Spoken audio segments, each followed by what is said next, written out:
Good evening friends, पुन्हा एकदा नवीन आपण व्हिडिओ घेऊन आलेलो आहे। इंग्रजीमध्ये बरेचसे शब्द असे असतात की त्या शब्दांचा अर्थ सारखा असतो, पण इंग्रजी बोलत असताना त्यांचा कुठं वापर केला पाहिजे, नेमका उपयोग कुठं केला पाहिजे या दृष्टीने आपण गांभीर्य पाळलं पाहिजे। कारण की ज्या ठिकाणी जो शब्द हवा तो शब्द जर वापरला गेला तर बोलणाऱ्याला देखील व्यवस्थित वाटतं आणि त्याच पद्धतीने ऐकणाऱ्याला देखील चांगल्या पद्धतीने वाटतं। तर इंग्रजीमध्ये असे अनेक शब्द आहेत, त्यांच्यापैकी आज 2 शब्द घेऊन आलेलो आहे। बघा, लक्षात घ्या, इंग्रजीमध्ये आपल्याला माहित असेल की अनेक शब्द असतात, आपल्या वाचनामध्ये येत असतात। एक शब्द आहे होम। आता या होम या शब्दाचा अर्थ होतो घर। घर तुम्हाला आहे, घर मला आहे ना। घर तुम्हाला आहे, घर मला आहे, सगळ्यांना आहे। होम म्हणजे घर आणि हाऊस म्हणजे देखील घर, लक्षात घ्या। मग आता आपल्या इंग्रजीच्या शिक्षकांनी आपल्याला शिकवलं की होम म्हणजे घर, हाऊस म्हणजे घर, पण नेमकं त्या वेळेला इंग्रजीच्या शिक्षकांनी जर आपल्या मुलांना सांगितलं की होमचा अर्थ घर होतो, पण होम केव्हा वापरतात, हाऊसचा अर्थ देखील घर होतो, पण घर हा शब्द, हाऊस हा शब्द केव्हा वापरतात, हे जर आपल्याला सांगितलं असतं तर आपल्याला देखील योग्य प्रकारे, चांगल्या प्रकारे इंग्रजीचे नॉलेज आलं असतं। पण आपण मोठे झाल्यानंतर, सोशल मीडियाच्या जमान्यात आल्यानंतर, अनेक पुस्तकांच्या सोबत राहिल्यानंतर, अनेक पुस्तकांच्या सहवासात आल्यानंतर बऱ्याचशा कॉन्सेप्ट आपल्याला लक्षात येतात।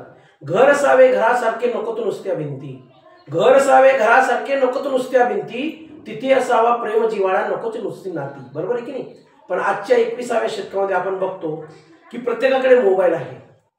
नवऱ्याला बायकोला बोलायला वेळ नाही, बायकोला नवऱ्याला बोलायला वेळ नाही। काही माणसं अशी आहेत, त्यांना आईवडिलांना बोलायला वेळ नाही, ते त्यांच्या इतर नातेवाईकांशी तासनतास बोलत असतात, पण आईवडिलांशी बोलत नाही, आईवडिलांशी बोलत नाही किंवा इतरांशी पण बोलत नाही। याचे एकमेव कारण आहे की घर काय असतं, होम म्हणजे काय आणि हाऊस म्हणजे काय, हे ज्या दिवशी आपण समजून घेऊ तर पुन्हा आपली नाती एकत्र येतील, लक्षात घ्या। मग होम म्हणजे काय, लक्षात घ्या, होम म्हणजे न्यूक्लिअर फॅमिली। हा न्यूक्लिअर जो शब्द आहे हा सायंटिफिक शब्द आहे, म्हणजे वैज्ञानिक वर्ड येतो, विज्ञानाचा शब्द न्यूक्लिअर। आता न्यूक्लिअर म्हणजे इथं बॉम्ब वगैरे असं काही म्हणू नका। न्यूक्लिअर फॅमिली म्हणजे काय, होम म्हणजे काय की ज्या घरामध्ये पती पत्नी, लक्षात घ्या बरं का, ज्या घरामध्ये पती पत्नी आणि त्यांची मुलं, हम दो हमारे दो, बस काय सांगते मी, हम दो हमारे दो, म्हणजे ज्या घरामध्ये पती पत्नी आणि त्यांचे मुलं राहतात ते घर म्हणजे होम, लक्षात घ्या बरं का। ते घर म्हणजे काय, होम, आलं लक्षात। त्याला न्यूक्लिअर फॅमिली म्हणतात। मग या न्यूक्लिअर शब्दामध्ये काय काय येतं बघा, हजबंड, राईट, दुसरी व्यक्ती कोणती येते, वाईफ म्हणजे काय, पत्नी, आणि तिसरी व्यक्ती काय येते, तिसरी काय येतात, चिल्ड्रेन, आलं लक्षात। म्हणजे नवरा बायको आणि त्यांची मुलं, हे ज्या घरामध्ये राहतात ते घर म्हणजे होम, लक्षात घ्या बरं का, याच्या पुढे चुका करू नका। हाऊस म्हणजे काय, हे न्यूक्लिअर म्हणजे छोटे घर असतं बरं का, स्मॉल होम म्हणजे छोटं घर असतं, राईट, हम दो हमारे दो, बस एवढं लक्षात घ्या। हाऊस म्हणजे काय, हाऊस म्हणजे मोठे घर, हाऊस म्हणजे काय, मोठे घर।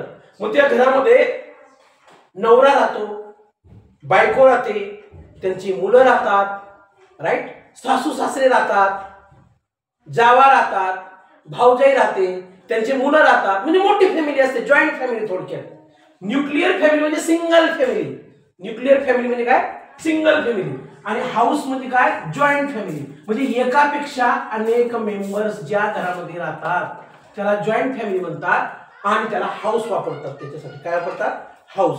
म्हणजे या हाऊस मध्ये हम दो हमारे दो नसतं, हम दो और बाकी सब, आलं लक्षात। म्हणजे नवरा बायको त्यांची मुलं है ना, आई वडील सासू सासरे काका काकू त्यांची मुलं बाळ, हे सर्व जे राहतात एका घरामध्ये त्याला म्हणतात हाऊस।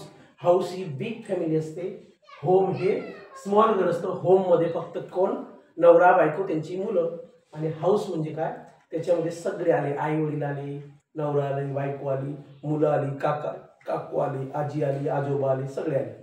तर हा व्हिडिओ आपल्याला कसा वाटला? 100% आपला गैरसमज दूर झाला असेल. होम कुठं वापरायचा आणि हाऊस कुठं वापरायचा, किंवा होमचा अर्थ काय आहे आणि हाऊसचा अर्थ काय आहे. तर हा व्हिडिओ आपल्याला कसा वाटला? लाईक करा, शेअर करा, सबस्क्राईब करा. मी सहज बनवला हा व्हिडिओ, सहज म्हणजे वाचता वाचता आला हा रेफरन्स आज. म्हणजे चला आपण ही गोष्ट पोहोचवली पाहिजे. तसं तुम्हाला माहिती असेल, पण आपणाशी जे जे ठावे ते इतरांशी सांगावे. काय म्हणतात संत? आपणाशी जे जे ठावे ते इतरांशी सांगावे, शहाणे करून सोडावे सकळ जण. या जगात कुणीच शहाणा होत नाही आणि कुणाला चांगलं सांगितलेलं आवडत नाही, पण तरी सांगावं.